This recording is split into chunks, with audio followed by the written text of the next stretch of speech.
Hello, chess people.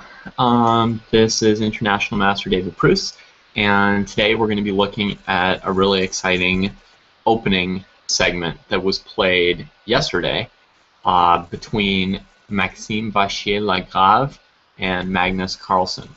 And from the moment that I saw this totally crazy opening, I knew that I wanted to do. I knew that I wanted to look at it. And I thought in the back of my head it would probably be a fun and interesting one to share with other people after I've looked at it myself. So I spent a fair amount of yesterday looking at this game because it was so cool. There's this really nice feeling when there's an important chess tournament going on with really great players, of whom, some of whom you may be fans, and you're doing something and you realize the tournament's already started, and you go in to check on the current positions, since all the top tournaments are broadcast live for anyone who doesn't know that. So you go in to check on what's happening, what are the games looking like, and a position pops up and the position just looks wildly irrational and crazy. It doesn't look like your run-of-the-mill exchange Slav. And you think like, oh my gosh, what does this position mean? How did they get here, and where are they going from here? It's just such a great, exciting feeling for me to know that you're about to see and learn something totally new and different.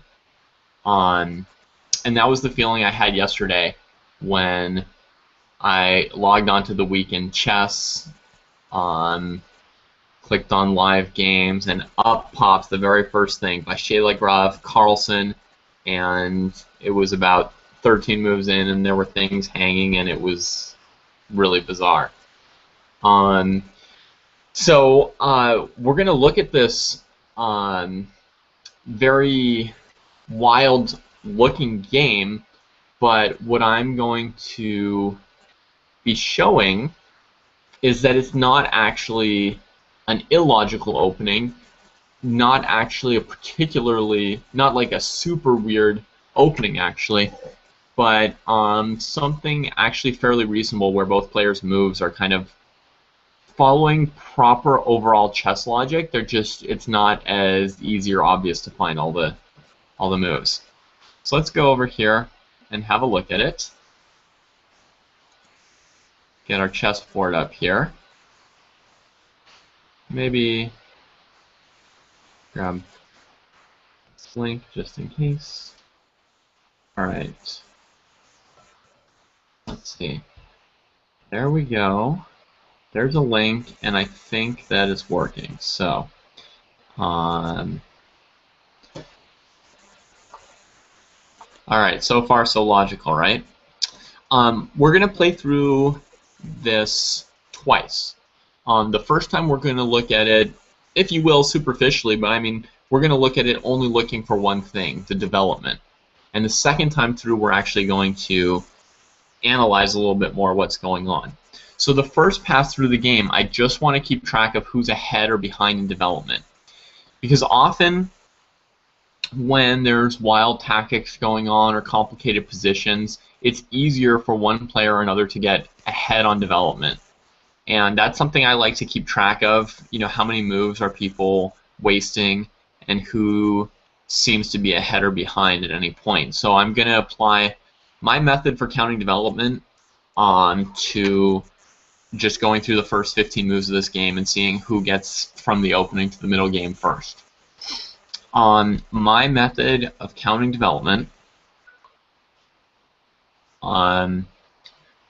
first of all, it counts any developed piece, of which there are none so far, but that would be one developing point or move. It also gives you a point for moving a pawn that lets a bishop out. So one of the ways I often count development is I count until the two rooks can see each other. This is like a common way of counting when your development is complete. So basically, at this point, you would consider that white is 1, 2, 3, 4, 5, 6, and then castling 7. 7 moves away from the rooks seeing each other. So instead of having a positive score in my method, you could always have a negative score would be one option. So you could say that white is currently at -7 development from the moment that his rooks can see each other. One of the implications of that method is that moving one of these pawns is a necessary tempo to get the bishop out, so you're going to get a point for that. And then the other thing is, for the rooks to see each other, you don't necessarily need to actually develop the rooks, right? But rooks are pieces too. So I give you a bonus point if your rooks are ever developed, which typically means for them to be on an open file. There are some exceptions to that, like if you play h4 and rook h3, often your rook is developed once it's on h3 because it has a fair amount of scope. All these things are a little bit subjective, right? Because there are positions where I could put my knight on h3 and technically I've developed it, but it might be worse placed than it was on g1. That's possible. So a lot of the counting is a little bit subjective, but I'm not going to go over it in huge detail in this video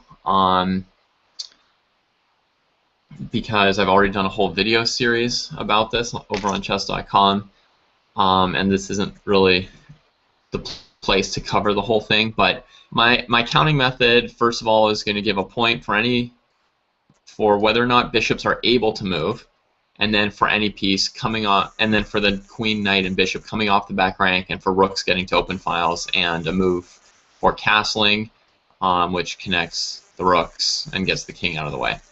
The other thing is, I assume at the beginning that white is ahead by half a move, not by one move, but by half a move. And here's why. Oops, got rid of their names.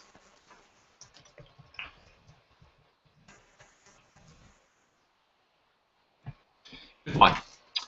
Currently, white is ahead 0 moves. Now white's ahead 1 move. Now white's ahead 0 moves. Now white's ahead 1 move. Now white's ahead 0 moves. What's the average number of moves that white's ahead over time? It's 1/2, right? So on average, white's ahead by half a move when you start a chess game, and that's typically the count is always going to be 0.5 in someone's favor or another. So you could be ahead 2.5 moves or behind 1.5 moves, etc. Okay, an important thing to keep in mind when you tell yourself that a pawn is worth 3 moves. You're like, well, can you ever be 3 moves ahead? Not really. You're either 2.5 moves ahead or 3.5 moves ahead usually. Anyway, so they play like this, and currently white is still half a move ahead. Nobody's wasted a move. This move is not a wasted move because it allows the bishop out. So now white has made a useful move. And here's the first non-developing move. Black plays pawn takes pawn. So they capture a pawn and save their own pawn from being captured. But now white could be ahead a move if they just never recapture this pawn, right? So if white plays a move like bishop c4, white would now be ahead by 1.5 moves. The old Scotch gambit. But Vachier Lagrave plays the normal Scotch, so he also wastes a move capturing a pawn, just like black. Development stays equal. Now, black again plays a useful move, so development stays equal. But again, we have an example of how you could possibly get ahead in development. This move makes a threat, so if white plays a move like knight f3, black would then be half a move ahead, so he would have gone from -1/2 a move to +1/2 a move. But white can either play bishop e3 or knight takes c6 or knight to b3 to avoid that fate. So this move doesn't develop, but it makes its own threat. And unless black wants to play queen e7, which I don't know if anyone ever has, after retreating like this, again, white is ahead half a move. And you see that black has an extra piece out, but black also has this bishop blocked in by a pawn and this pawn. So it's actually still a half move lead for white. Knight c3, knight f6. Okay, all good up to here, and all pretty normal, standard stuff that's been played several times. So here, white is ahead half a move as normal. Nothing special has happened. This is where the game starts to get interesting. So simple normal developing moves for white could be bishop e2, bishop d3, bishop g5. But here, Vachier Lagrave plays queen e2. Now this does develop a piece which helps towards clearing the back rank. So you would think, okay, he's played a useful move. He's still half a move ahead. But this move blocks in the bishop on f1. So this is actually the first move that costs white a tempo, because overall it's still going to take him just as many moves to get his rooks connected as before this. And we can count them. 1, 2, 3, 4, for example, right? And in this position it could have been 1, 2, 3, 4. So the move queen e2 does not get white any closer to having his rooks see each other. And if you count how many moves it would now take black to get his rooks together, 1, 2, 3, 4. So it's now 4 moves for black, 4 moves for white, and it's black's move, so black is now half a move ahead in development. There is a point behind queen e2, which we'll get into in more detail later, but one of the main points of it is that white is hoping to later castle queenside, developing a rook to an open file with tempo. So when he castles queenside, he would actually get 2 development moves for it. One for getting the king out of the way and connecting the rook, and a second for putting his rook straight onto an open file. So that's one of the main points behind this move. But here's where Carlsen really goes off the rails, so to speak, and plays a move which a seasoned chess player like myself finds startling. And as soon as I saw this, I thought, that's definitely out of the ordinary. It's not necessarily totally illogical. I have seen the move a5 played in this opening in some positions, but to me, it's very shocking to see that move before the super obvious move, castling. And another move that's perfectly logical here is d6, letting your bishop out and dealing with the threat of e5.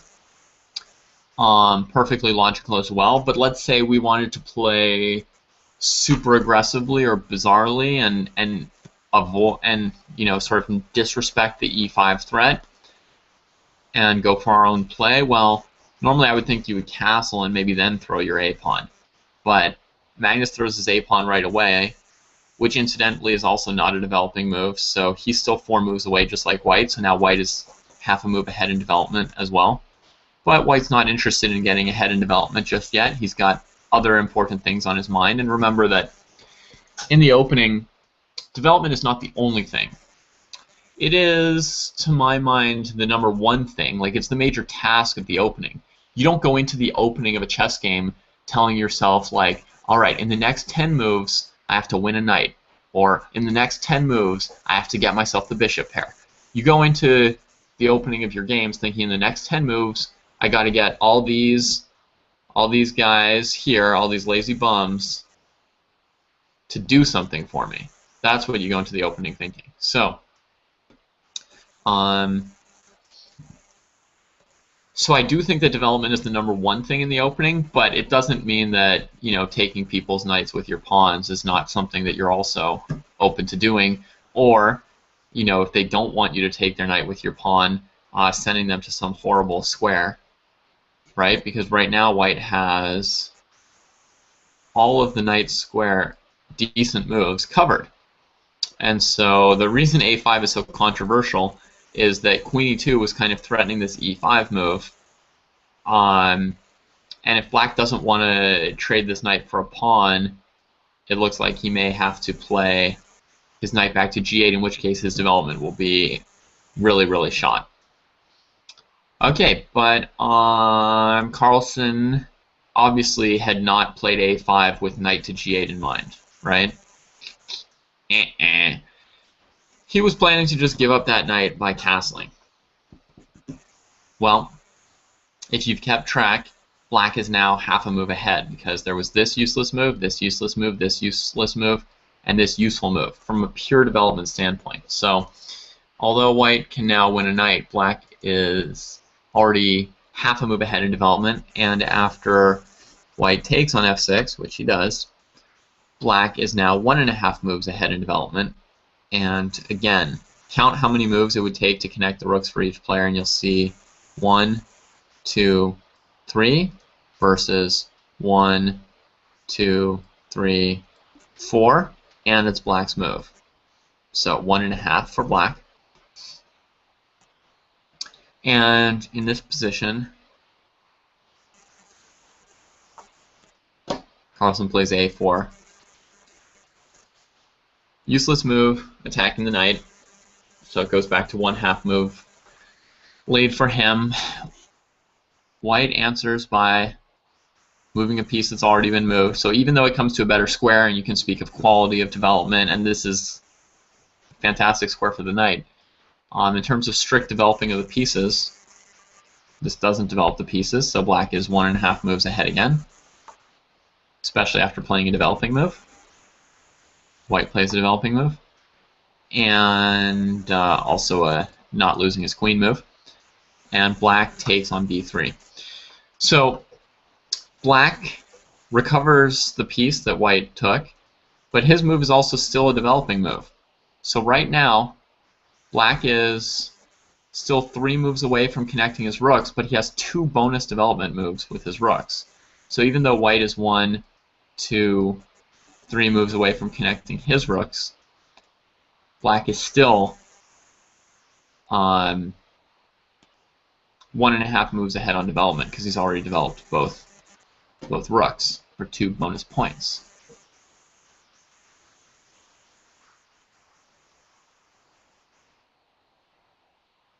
Alright, so here white plays a maneuver which is designed to try and catch up in development, and that is he moves the queen out of the way of the bishop, so this does count as the developing move, and it threatens checkmate in 1. So this is definitely not a scenario where black can just try and develop as fast as possible, right? Because checkmate in 1 is super relevant to the result of the game.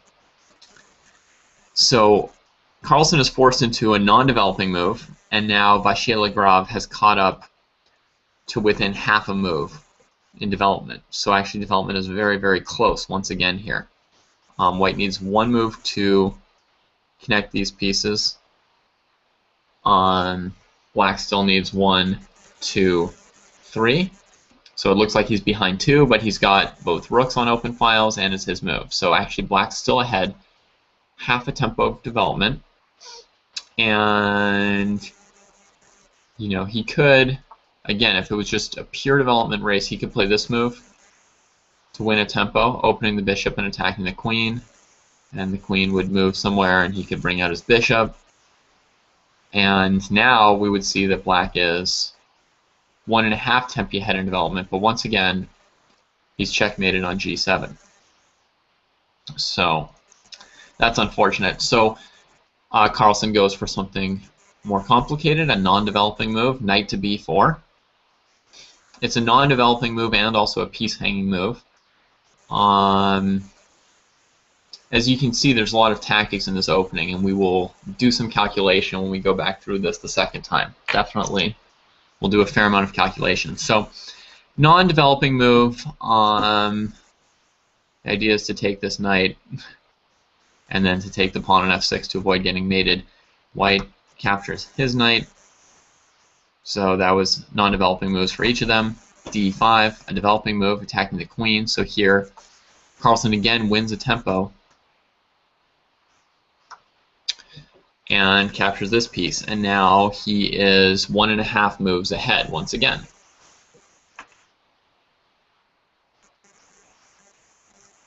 Did I miscount that somehow? Hang on.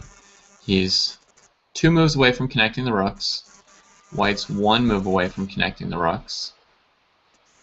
And it's white's move. but he's got the 2 rooks out. So if white castles and he plays bishop f5, yeah, black is 1.5 moves ahead. Okay, so he takes on c4. And let me quickly remember what happens next. I think white just castles. That makes sense. Castles, good developing move. And now we're basically...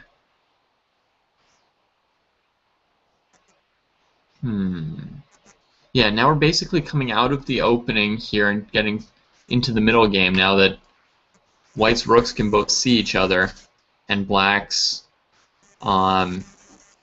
rooks are developed. This bishop's still in the way of the rooks, but pretty close to being fully developed here with both rooks open. And so what we see is that they actually got out of the opening pretty much equal on development. Black's maybe half a move ahead,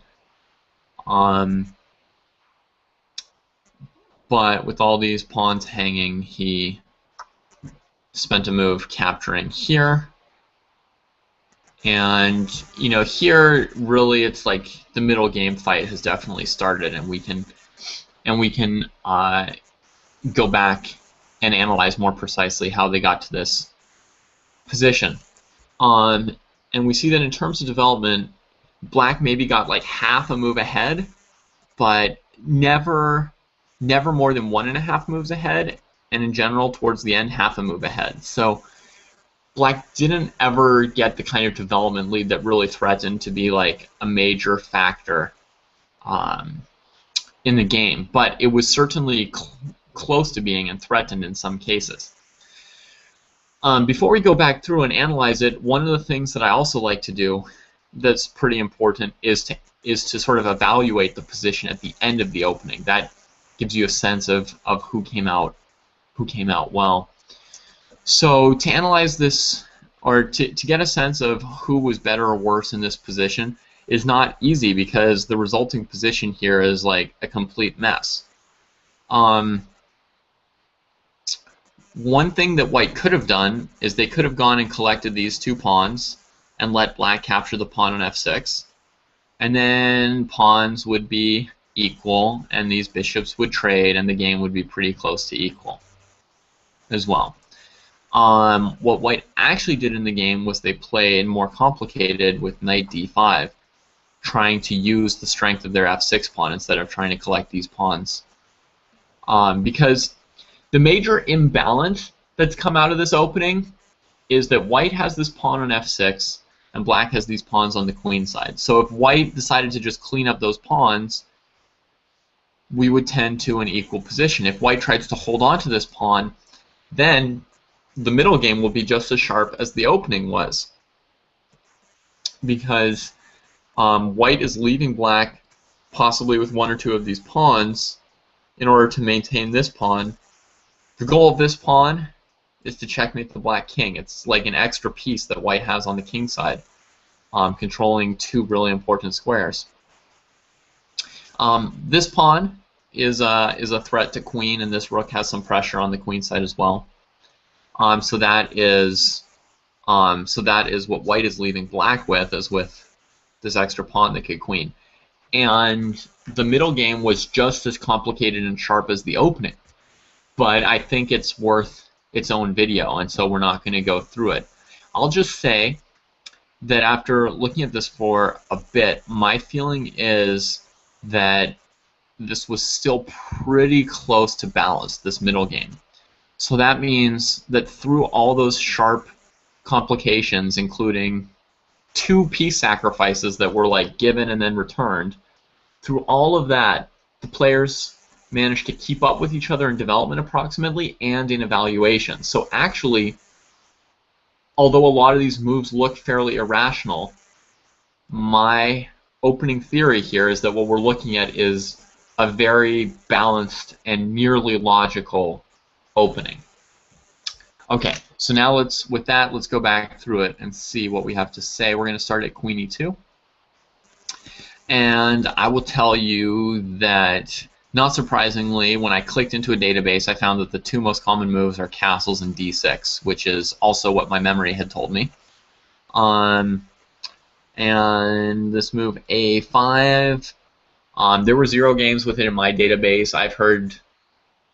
I've heard somewhere someone else say that it had been played once or twice before in some game, but it's definitely a rarity. What's the meaning and purpose of this first bizarre move? Oh wait, sorry. First I want to make more clear the meaning and purpose of queen e2. So to me, the meaning and purpose of queen e2 is clearly to go for a quick queenside castle, get the rook opposite black's queen, prevent black from playing d5, make sure that the pawn only goes to d6, which will give white a little space advantage. And if black castles kingside, then sometimes you could use that space advantage to help you with an opposite side castling attack. The thing is, I looked at some games in the database, and it seems like if black just plays very calmly with d6 and bishop e6 and queen e7 and castling queenside, that black can get a fairly acceptable position with like maybe a slight disadvantage, maybe equality. So black can get a very, very solid position without an obvious plan of attack for white. Against this queen e2 variation. And if black wants to get more funky, then I think castling kingside preserves the possibilities of throwing either your A pawn or your D pawn at white.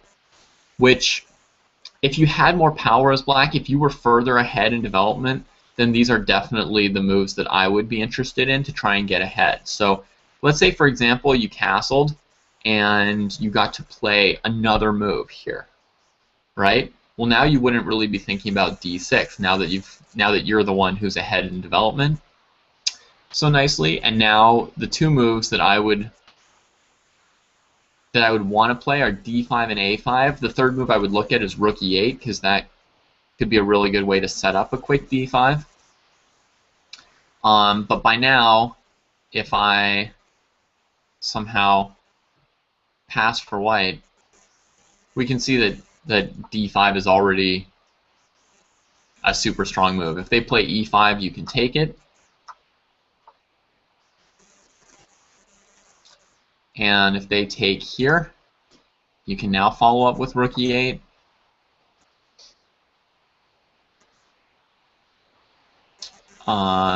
Or you can even just take on d5. Rook e8 is going to get you this isolated pawn for white. But when they castle here, they've got a counterattack on this.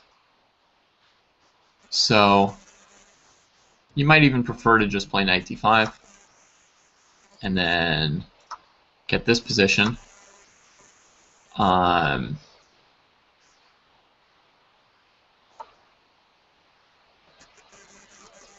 And unfortunately, you can't play rook e8 because they'll take it. But black has a pretty sweet position here, I think. I don't know, maybe again you want to play a5, a4 here, since it looks like white's trying to castle. I don't think you can play bishop takes h3, even though that would be fun. And I'm also looking at bishop f5, knight d4 kind of moves. Yeah, I think a5 is like the most likely move to put white in serious trouble. So you see, as soon as we give black an extra move, I'm playing both of the moves that I said I'd like to play. I'm trying to put pressure on white here. Let's see how fun things can get. So knight a1, queen a2 is not good for white. And what I wanted to look at was just if we get funky, can we sack our queen? Just because that would be fun, right? And the answer is yes. By developing our rook like this and getting funky with the a-pawn, we can sack our queen. Woohoo! So So I definitely, as a player who likes to get aggressive and who likes to get funky, I can definitely understand. I can definitely understand Carlsen's desire to throw a5, a4, since even the most aggressive of players is unlikely to throw d5 when it's checked to their king, right? I mean, I suppose you can, but knight back to e7 is not the kind of move that gets you an attack, right? That's not the right feeling. This comes here, and you castle, and boom. You obviously have managed to lose as black in basically in one move. So I understand the desire to play a5, but honestly, I can't figure out why he thinks he wants to play a5 before castling. Because, okay, Vachier takes him on with e5, but to my mind, there's an easy answer to a5, which is the move a4, and I'm not sure exactly why Carlsen wanted to take on the risks of a5 if one option is just this, which leads to a very, very standard kind of position. Like, we could transpose to a game that Carlsen himself had, I think, if we play like this. I think Carlsen is white. Once had this exact position through the move order of castling first by black, and then a4, a5, bishop g5, knight d4, something like that. I think he himself had a game like this as white. So I don't really see the huge advantage for black of playing a5 when a4 is a pretty normal response for white that deals with the a4 push. I mean, a4 is not like the exchange of these moves. I've also been thinking about this. Is this good for white or black? What's the value or meaning of these two moves? And my feeling is it's neither good for white nor for black. It's kind of like a fairly equal trade. So here's the thing. White wants to castle queenside. Does a4, a5 favor white if his king might be over on this side of the board? Well, in one sense it favors white, which is that these pawns here tend to be locked, right? It makes it harder for this side of the board to open up. It's hard for black to get control of b5. So partly it means that white's going to have a locked position where his king is. But the other thing it means is that the b4 square is weak and the black has kind of an outpost where a piece of his can sit kind of within spitting distance of your king, and you can't really convince him to leave. So to my mind, there's like a little advantage for white and a little advantage for black on this one, and overall it's not particularly good, advantageous for one person more than the other. So I think like a4 is like a fine move for white, and actually we would get back to a game that would be very much like other games that have already been played and less sort of different and exciting. Castles, and you could play bishop g5, as I said. You can also play bishop e3 here. Trade those pieces. If d5, castling queenside is good enough to deal with it. Right, you don't want to fall into one of these things again, but if you just castle queenside, this move here is looking pretty aggressive now, right? White's dealing with it just fine. So I think that a4 would be a fine answer for white, and nothing specially is achieved by either white or black because of it. I wondered, when I first saw this move, I wondered if Carlsen was maybe afraid of something in the nature of bishop g5, and if he wanted to, maybe clarify something else first before castling. But bishop g5 in this line, what I first wondered was, well, is the problem that you can't challenge the bishop if you castle too quickly because of h4. And for those who don't know, trading like this leads to an instant checkmating attack along this file. There's no good defense for black here. But then I found that this is actually a very harmless move for white, because black has this simple move, d6. It stops e5, which is one of the major threats here, is to play e5 at some point. It is pinned, and black's not taking this, but you play d6, you kind of stop e5, but most importantly, you actually renew the threat to take the bishop, because if white tries to go about his business, you take, and play knight to g4, stopping queen h5. That's the point of d6, and that's a really crushing threat, and there's nothing good that white can do here. I mean, if they attack your knight, well, now their queen can't get to h5 because of their own pawn, so you know, you relieve them of this one, and then you could go to h6 or f6 or e5, you could go to e3, you can pretty much do absolutely whatever you want as black. So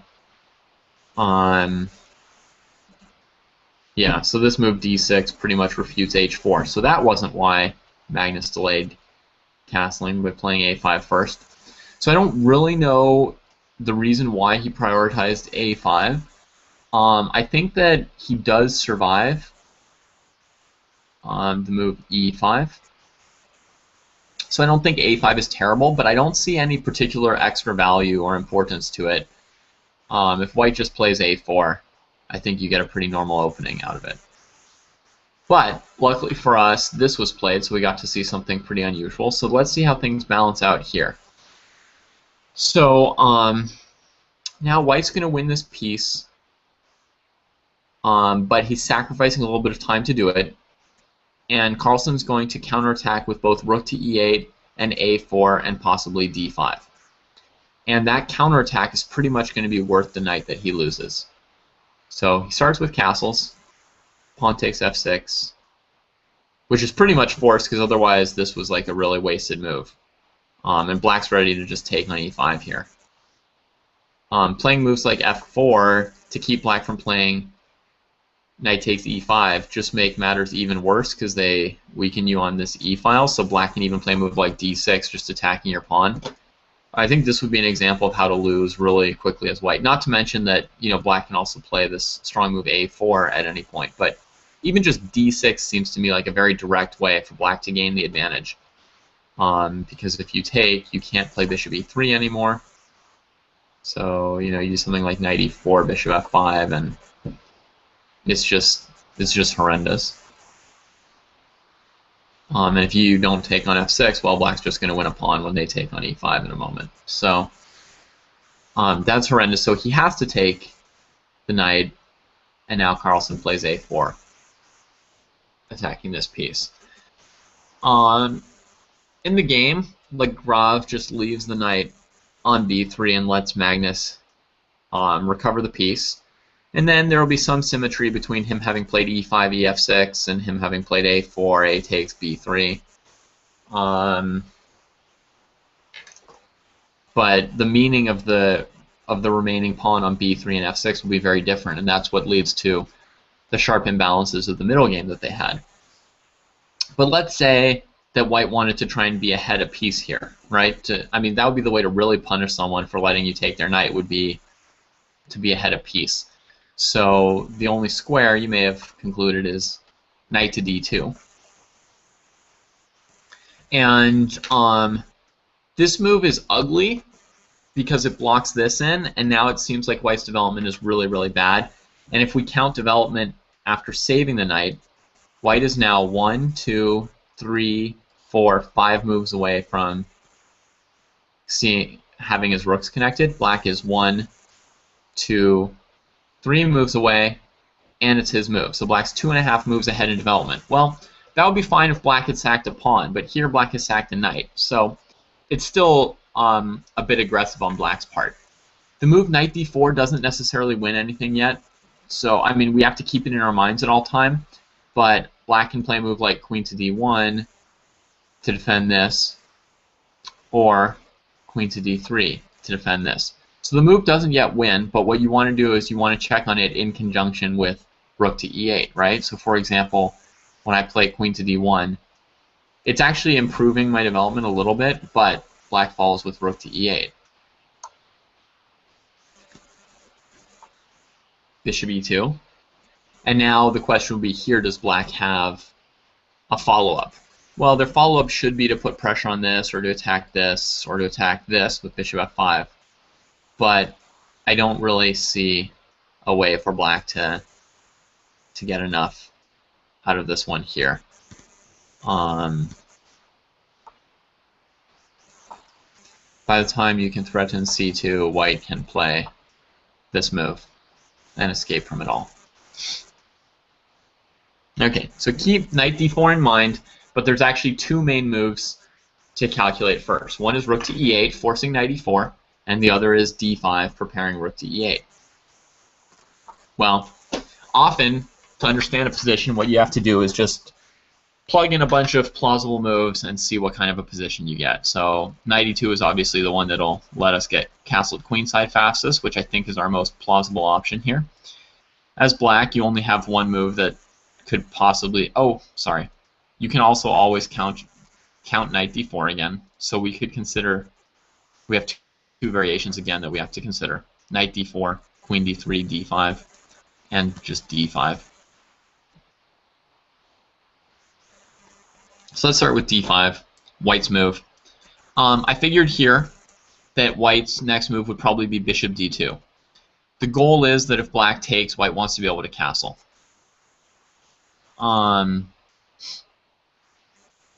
If white plays some other move, like bishop g5, black can take, and white's not really anywhere close to castling yet. And to me, that's pretty worrisome. I see black playing e3 pretty soon themselves to try and open up this rook, possibly. They can also go a3 and attack these two squares, looking for maybe bishop a5 in some case, queen d4, attacking this piece. To me, if white's not castling as fast as possible, he's pretty much doing things wrong. I mean, one thing to notice about this attempt to keep the knight with knight d2 is that we immediately lost the knight back, so it wasn't really ever in the cards for white to keep the knight, right? Like knight d2 just directly loses the knight right back. So Magnus was never actually offering a knight that he couldn't win back. Still, it's a little bit interesting to see what the evaluation of this kind of a position would have been. We can get to some position like this. And the result, to my eyes at first, is a rather complicated position with probably a slight advantage for black.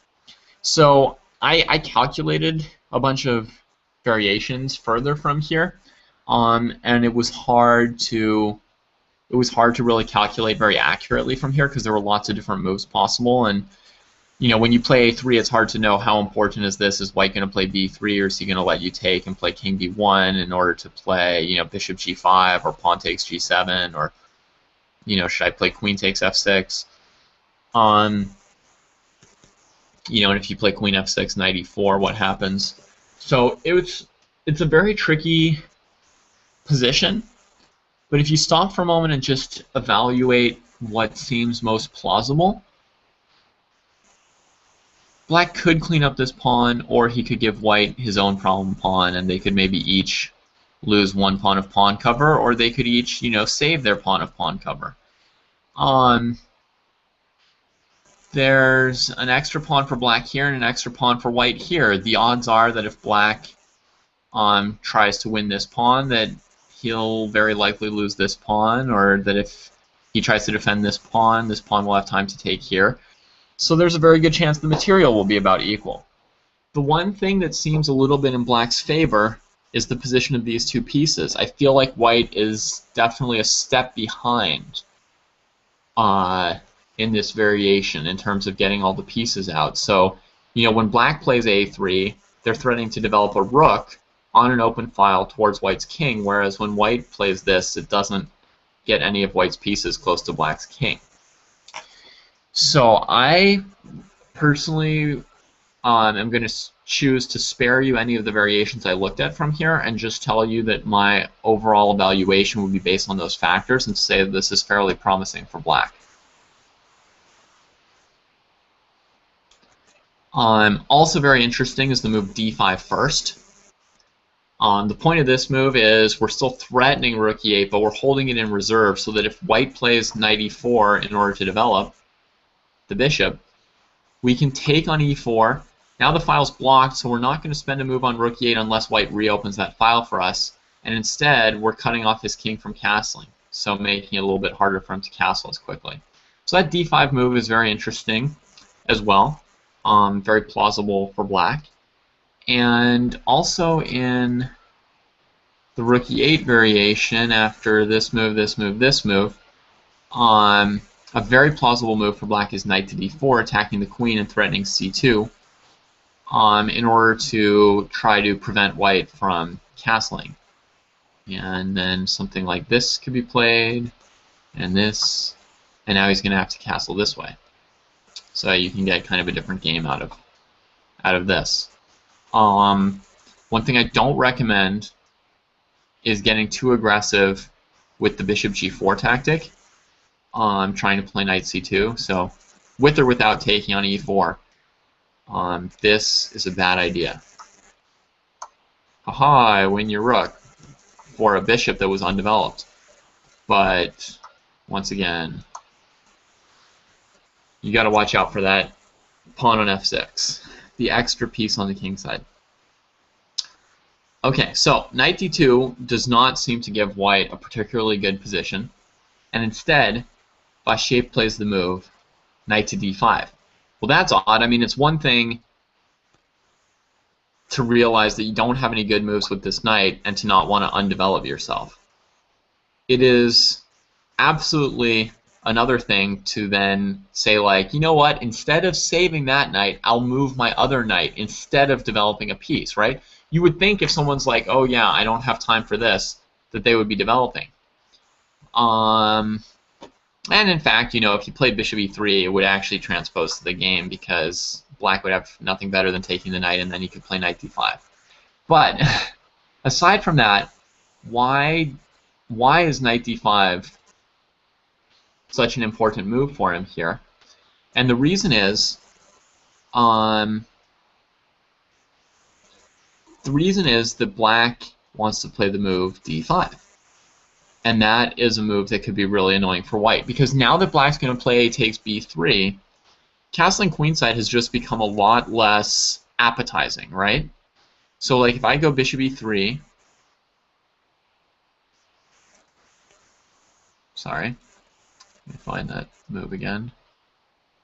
Bishop e3, a takes b3. Raise your hand if you want to castle queenside right now. Nobody, right? So then the other option is you could take this pawn to set up castling queenside. Well, now black gets to play the move d5. And now we see why white played knight d5 pretty quickly, I think, because the threat of black playing d4 is super unpleasant here. And the only effective way to get out of that quickly is to castle queenside, I believe, in which case this rook becomes really good. So, for example, you could take, and black can even go rook e8, bishop e3, d4 here possibly, but let's just throw out one variation as a sample here.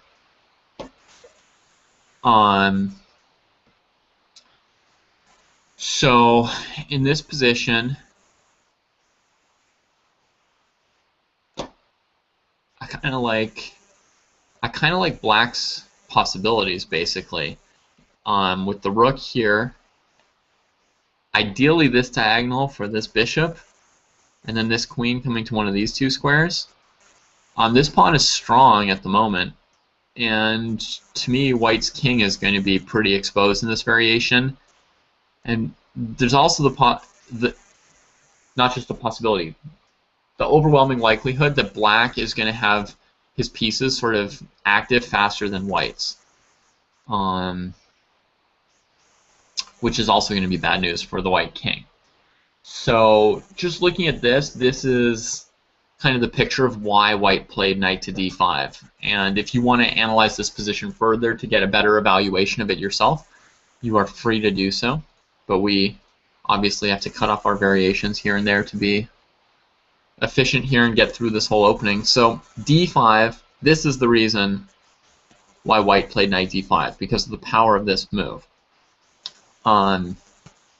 Because Vachier has realized that since Carlsen's been able to develop his a8 rook, castling queenside's become unappetizing, so he needs time to castle kingside actually, and d5, d4 is what's really going to crush him while he's trying to untangle these pieces. So, alternate move, he could play queen g4 instead of knight d5 with bishop e3. This, like in the game, the checkmate threat to try and get ahead on development. But now, in this variation, since he hasn't played knight d5, the move queen f6 is very effective without knight d5 by white. It defends this, but it also wins a pawn, and now if the knight comes to d5 at some point, he has queen takes b2, which is really annoying. So once the queen comes here, now he can't go knight c3. This is defended, and d5 is coming again with threats on the queen. So, you know, bishop d3, d5, and white's queen is attacked, and she doesn't have any sweet move to deal with d4, in my opinion. Like queen h5 to get a counter tempo, g6, and you can grab this pawn. But to me, this looks like it's going to go badly for white. Like, it feels like a scenario where white is having trouble getting castled. Knight b4 lets him play queen b3, maybe surviving.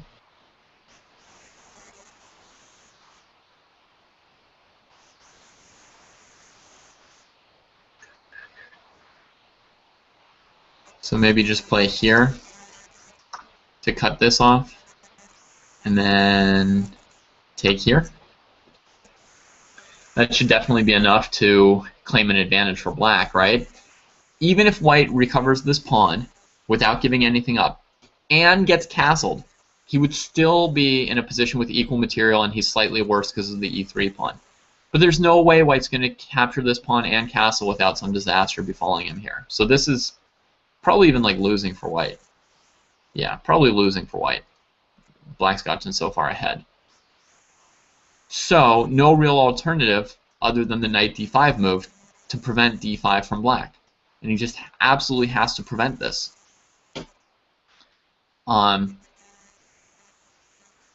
Which begs the question, d5 for black here, instead of taking, might be strong. But of course, Vachier Lagrave avoided that by playing knight d5 first.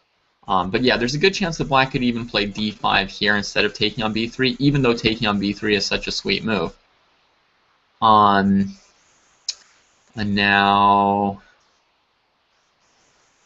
maybe take.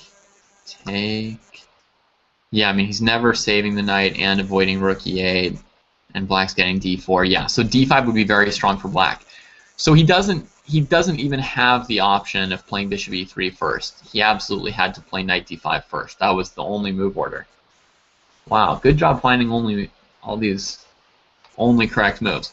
So he prevents the d5, d4 horrors. Rook e8's played, bishop e3, and he takes here. He could delay taking here and try and develop just the same, but you see how the d6 pawn doesn't have the same impact that a pawn on d4 would have? It's not making piece-winning threats. So this is an example of, I think, sacrificing the piece unsoundly at this point. d6 is just not impactful enough. It's not just about letting the bishop out, it's about also making threats with the pawn and expanding the power of the queen and really disrupting white with that d5 pawn. So he takes on b3, and in this position we have queen g4, which obviously from a development perspective was a very sweet way of bringing out white's pieces, and in fact was also a very good move. But here we can also consider what other options white has. Like, could white take this pawn?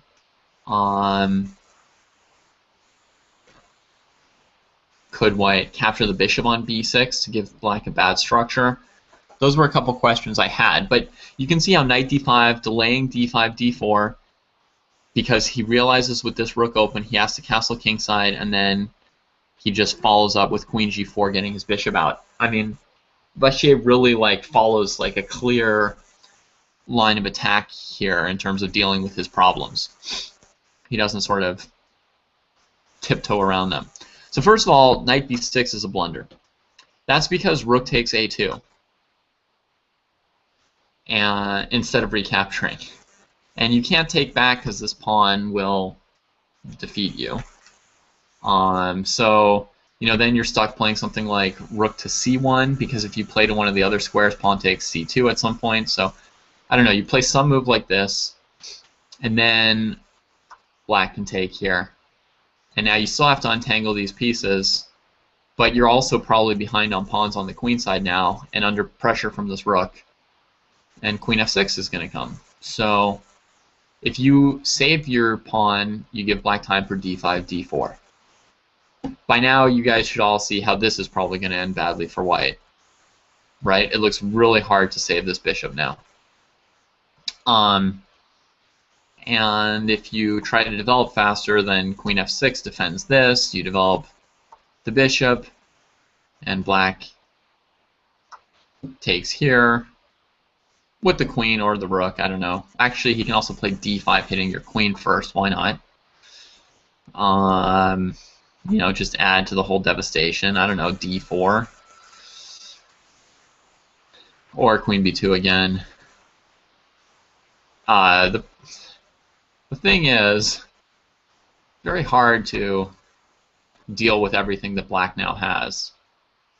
Yeah, maybe this is even better, actually, because pawn takes pawn allows queen e2. So get our bishop in position to defend the king side and to defend this extra pawn on c2 we're about to have. And black's up something like 4 passed pawns on the queen side. So don't be expecting a blockade in that variation. So knight b6, okay, it's a clear blunder. What about trying to go ahead a pawn? Well, bad idea, right? It feels really risky in this situation to be trying to win a pawn when we should actually be scrambling to castle our king. Still, knight d5 is blocking black's aggression, so black's going to have to find some other avenue for aggression, right? He's got both his rooks out, he's raring to go, but somehow he just can't get his queen or bishop started, right? This knight is boxing in this queen completely, and it's stopping the d-pawn. So, not so easy. But one perfectly fine move for black here is to give this bishop check, even though it takes a little pressure off e3. There are some complicated variations after b4 that are fine for black, but the idea is weird stuff. But black's fine in those. Or white can play knight c3, which unleashes everything of black's, frankly. I mean, queen f6 is fine too. I've been wanting to play d5 so long that I only looked at this yesterday, and now suddenly I realize that this move is pretty plausible as well, since if they castle, you can take, and get your queen in, right? I mean, this can't be bad. Even if you trade queens here, you are just ahead by 2 pawns in an endgame. So yeah, not so bad. So bishop a5 pretty much leads to king to b1, and now you've sacked 1 pawn to have their king on d1 long term. And you might just want to play d6 to stop queen g4 and just develop from here, bishop e6 or bishop f5.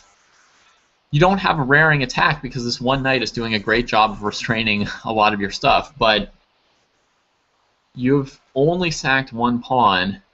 White's development isn't great, and his king is in a pretty open area for a pretty long time, so I think this is, to me, it's clearly not a desirable choice for white. And to that, I prefer the queen g4 that Vachier plays. Which definitely forces this. Here's another opportunity to take on b3, but again, not an opportunity to take on b6, right? Let's not be doing that. But it's another opportunity to possibly try taking on b3 instead of his bishop development. So let's say they do the same thing to you. Check. Now your queen's on b4, so you can try and get adventurous with this. But d5 hits the queen, which needs to keep this defended, and prepares d4. So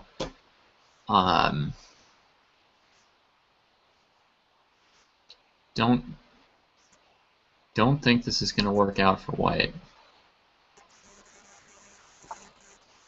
So we threaten to take on b4, and we threaten c5.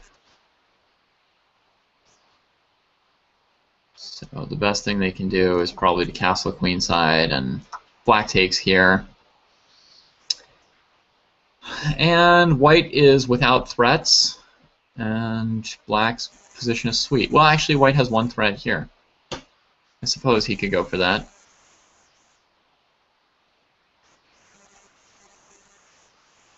But yeah, I'm definitely going to prefer black here again. You could trade queens and take on a2, or you could take on f6 and try to keep queens on the board and stay in the middle game.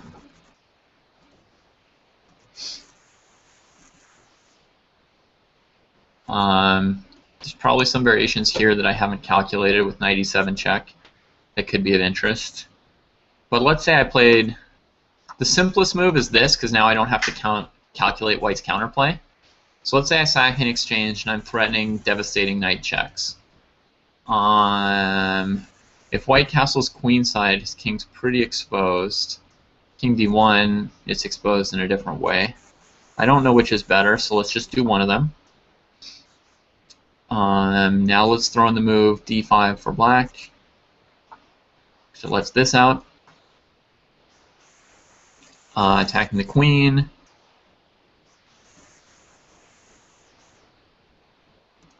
Here.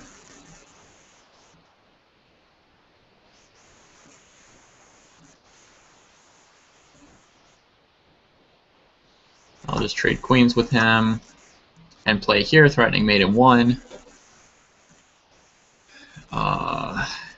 So I'm going into an endgame down in exchange, but I'm threatening mate in 1, so I'm still planning to try and attack white. I take here, here.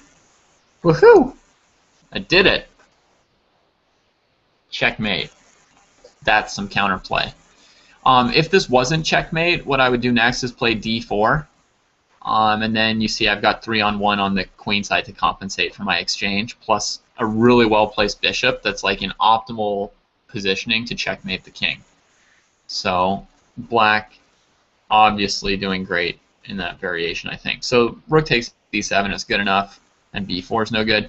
So again, you could play king d1, and it'd be kind of like the variation with these things not moved yet, right? Black just plays d6. Oh wait, actually now we have to be careful because with the knight here, he can go for checkmate, and this pawn has moved. Okay, so let's be careful with this. Let's just try it out and see what happens. d6, queen here. So the idea is queen h6 to checkmate. So black needs to play this move to deal with the knight. So now if queen h6, you can take the knight with check and take on f6. Can also use our rook to harass this queen. She could have been on f4. Might be similar. I'll put her on f4 just because that's where Vachier put her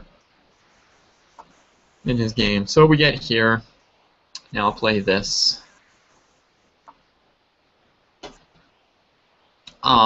So obviously if white retreats the knight, things are not really going well for him.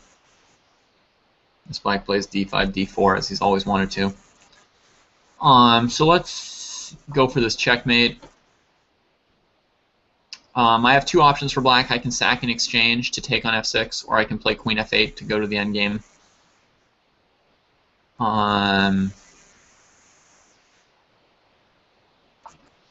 Let's see the endgame first.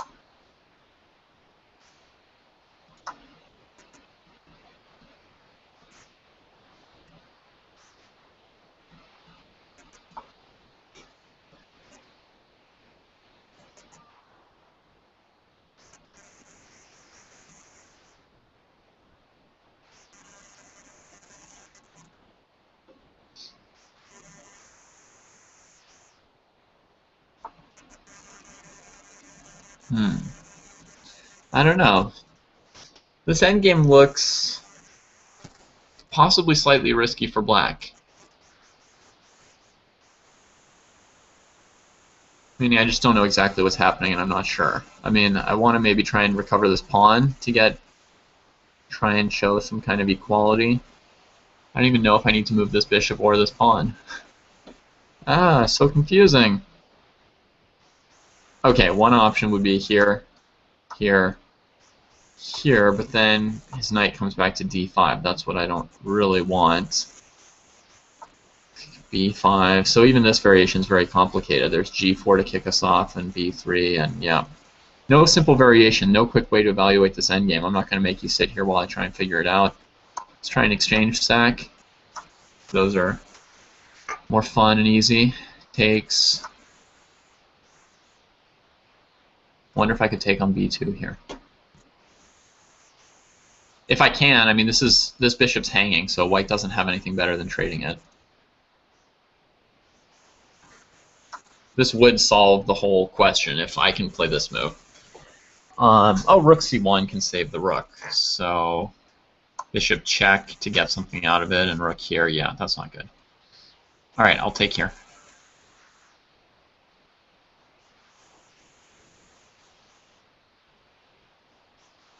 Or here. I don't really want to give up this threat, but maybe it's not the biggest threat.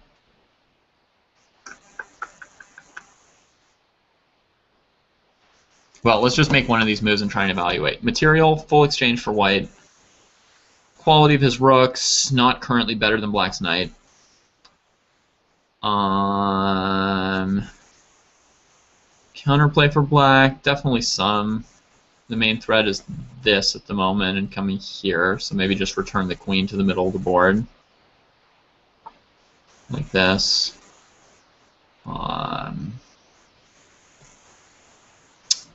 Yeah, it's not clear either.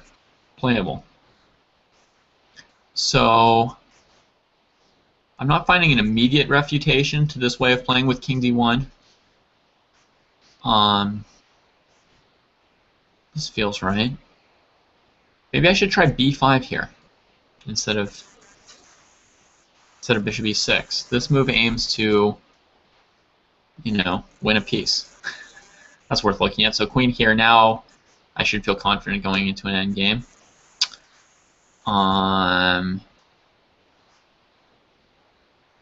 So here, here, here, here.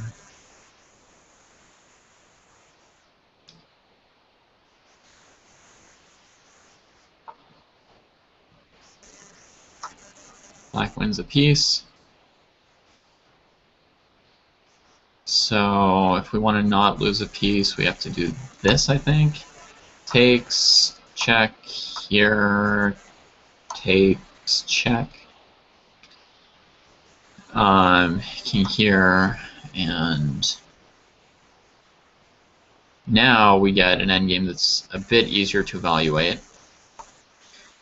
Black has won back their pawn, using b5 to force this knight check and get the f6 pawn. Black's won back their pawn, and they have a stronger position of their rooks, and the d5 pawn, I think, can be a little advantage in this kind of endgame. So overall, probably a slight advantage for black.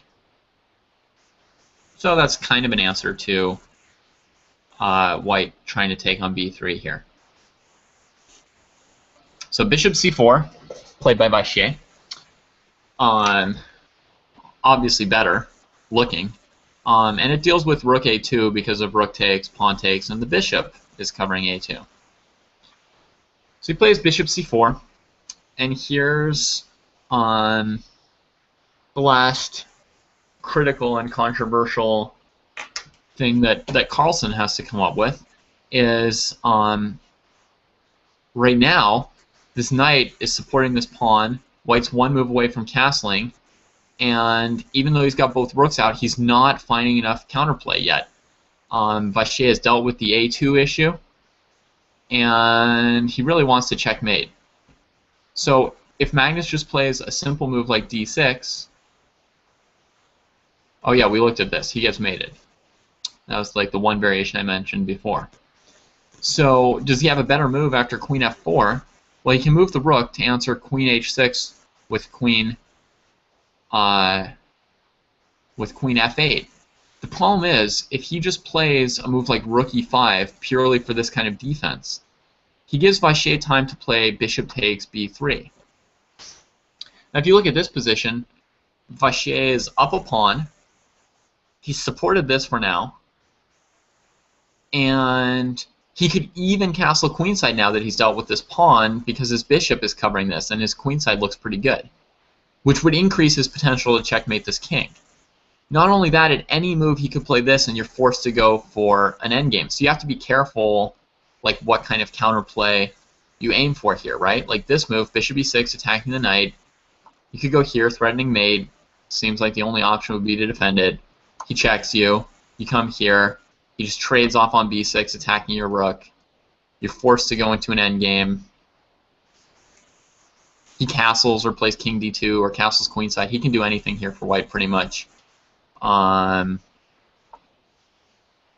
you see, if you can win this pawn back, it's going to take a moment. And meanwhile, you've got these three pawns that white's going to go after. And at the moment, white has a bishop. These are probably going to trade, and this bishop will still be better than the knight in the endgame with pawns on both sides and these weaknesses. So black's pretty much lost there. So that's actually like very risky. I mean, we just play one normal developing move that doesn't have a punch, that doesn't have a threat, that doesn't fight for the key d5 square or for key counterplay of some kind or other. And white just sort of uses the f-pawn, gains time to clean up the queen side. This is just bad, right? It's just bad. The threat of checkmate gives him time for this. So Carlsen's actually like really pressed for time here, insofar as Vachier has dealt with his counterplay for the moment and nearly caught up in development. He's threatening A, to take on b3 and just clean up the whole queen side, and B, to go queen f4 and mate you on the king side. So it's a very critical moment from Carlsen's perspective, and I don't know that there's any move that's adequate other than knight to b4. I mean, a weird move could be to try and use the rook somewhere from the side, but you know, white should be able to play a move like pawn takes pawn, clean up the queen side, attack the rook, defend the bishop, and still have time to castle. With the extra pawn on f6 not yet threatened. And this pawn is going to be pretty hard to win back in a lot of cases, even if black wants it. You know, once white's castled, he can play bishop g5 to support it, and if you take on e3, he can take back with the f-pawn to defend it with his rook. So, critical situation. He plays like the only move which really looks like tactically it attacks enough critical things to maybe have an impact. So before we look at knight takes b4 from the game, let's just see if white has any way to do better than the game. So let's just look at other plausible moves for white other than knight takes knight. So one plausible move is just castling, getting out of the way of knight c2. Another plausible move is taking on b3. And the third one would be moving the queen to one of these squares to try and checkmate. So let's try castling real quick. Knight takes knight. Bishop takes. Queen f6, getting rid of checkmates around our own king. bishop takes, pawn takes, something like this. Or it could have been with the bishop, but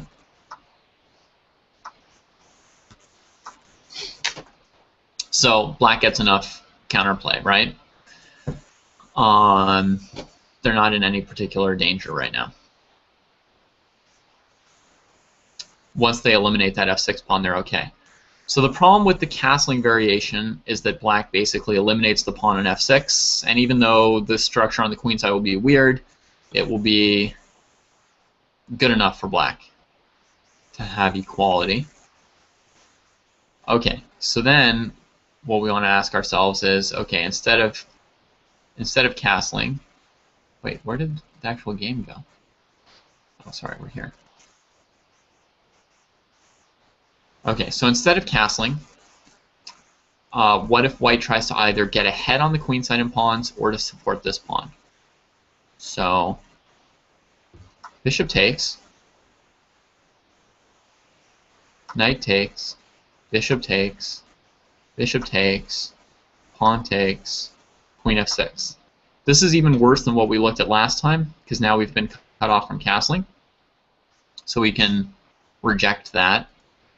And c takes b3 at best would be about the same thing, with knight takes d5, bishop takes e3, queen f6. So that only leaves the most complicated option, queen f4, going for checkmate. And let's see, one second. So now, if black goes for knight c2, they can't deal with this and this very easily. So I think what I wanted to... Oh, and I didn't look at knight e7 either, sorry. So I think I want to do for black is take here and take here. Now there's no threat because of queen f6. Next, I want to try and get the advantage now. So I'm going to take this pawn. Castle, c6. Oops, that might be bad.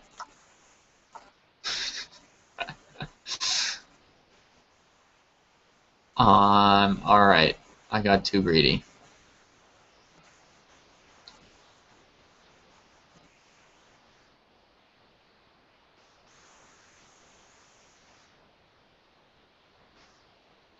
I guess I need to play c6 first.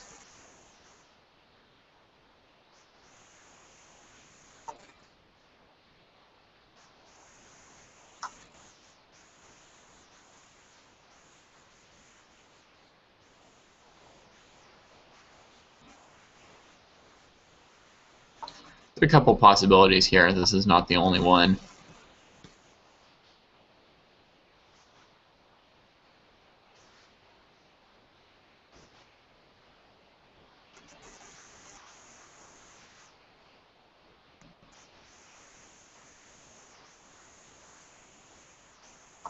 Maybe here.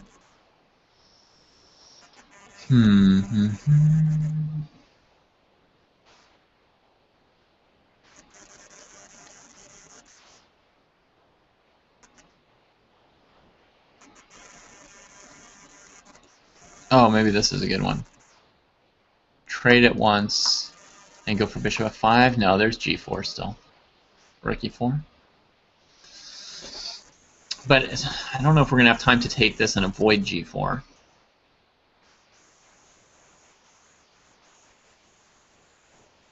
Oh, we could play this first. But then there's this move.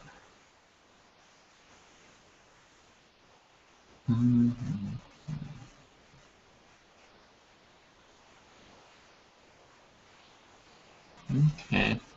Well, I don't actually know how this variation turns out. I didn't look this far ahead yesterday.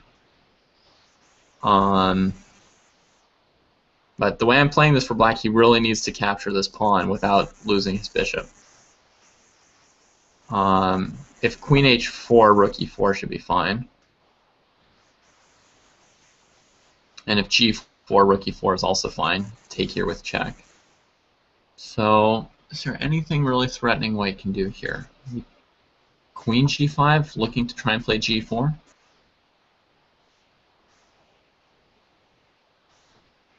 The funny thing is, instead of attacking this pawn, which is risky versus g4 in some cases, I think we want to try and like attack this queen, like trap her like this. But they have h3 and then h5.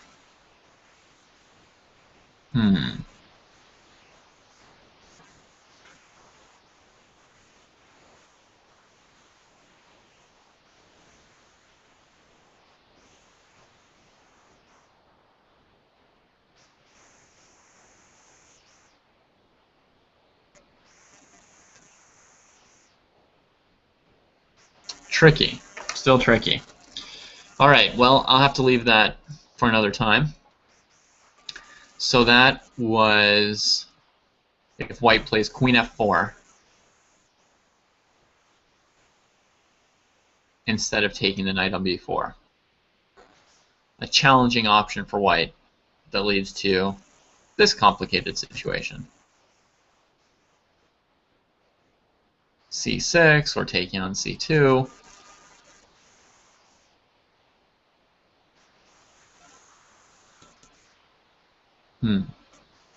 Yeah, I don't know. And all these variations can be looked at with the queen on h4 as well as on f4.